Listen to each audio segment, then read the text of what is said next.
it's slightly difficult for me to comment on jurisdictions like Russia and Turkey because we don't see a great deal of capital going there, so we don't take on business there. If you look at just hearing the noises that we do sort of on a weekly basis from say the US and Asia, I think as Richard said, there's a direct market and there's an indirect market. The indirect market, the funds that they can invest in as well. I think Asian capital is more and more getting comfortable with the indirect market, particularly in sectors where it's hard to get scale or access, and that goes for Europe and the States. Europe is more favourable, certainly from a direct market point of view, from a tax point of view than the US, but from an indirect market, particularly if you're below 50% stake, then they're pretty comparable. So I think that's why quite a lot of the Asian capital we see has turned away from Europe but turned in towards the indirect model in the US at the moment. But going back to your sort of where's the capital going? Is it taking risk in the world? We don't see it. And certainly, as I say, our business doesn't focus on it because not a lot of capital is going there, and I think that's a sort of self-serving conclusion in a way. Yeah, we don't invest in those countries at all. We learned our lessons 2006, 7 and 8, and luckily we didn't burn our fingers, but we have seen that enough, and I mean so many things must change on those countries, and I don't believe that I will live that long to see those changes happen, that we would be comfortable with those countries, unfortunately. And sorry if anybody is from those countries, but it's just how it is from our perspective. No, I mean we do see a sort of a small interest in Turkey.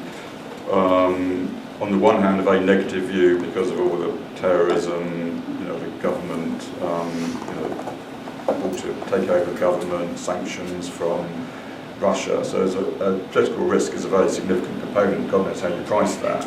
But equally, if you step back from that on a medium-term systemic basis, you may say, well, it's still a very important economy, bridge between Europe and Asia, etc., etc. So we've seen one or two clients look at particular assets there, which are more sort of hospitality-based, where you're de-linked from quite a lot of that, but haven't really got there in terms of the pricing, because obviously tourism there has been particularly affected through terrorism. But in the same way, we've had clients look at one or two things in Greece, and I saw this week that a large Middle East fund has just done a very large deal in Greece.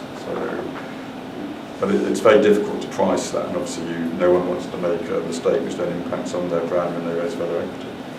Going back to Russia and Turkey, in my view, there's not that much capital that's ever gone. I mean, I think the big players who went into Russia were JP Morgan and Hines, and I think Putin is having this revelation that all their oligarchs have to keep 80% of their wealth in Russia. So it seems to me a lot of the Russians buying back those assets that the international guys owned. Central and Eastern Europe, I think speaking to a lot of our clients, some investors are keen to get in.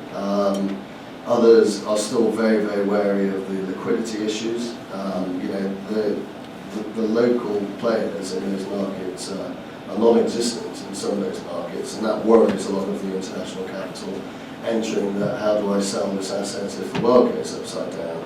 Other issues in some of those markets is it's going through the development phase. If I go and buy a shopping centre, is someone going to come along next year and buy and build a better one and take all my tenants away? So it does have its issues, but I think we are seeing some of the capital moving from Poland, from Warsaw, from Prague, slowly into the likes of Romania and into Bulgaria. It's had a huge impact, as they mentioned, from South African capital, which is chasing yield. We took a German fund into Bucharest last year, and their view was this is the biggest yield gap that we've seen between Warsaw, Prague and Bucharest, for example. So I think it's coming, but a lot of investors are at this mature part of the cycle, trying to price in political risk, in my view, are sticking to the more Western European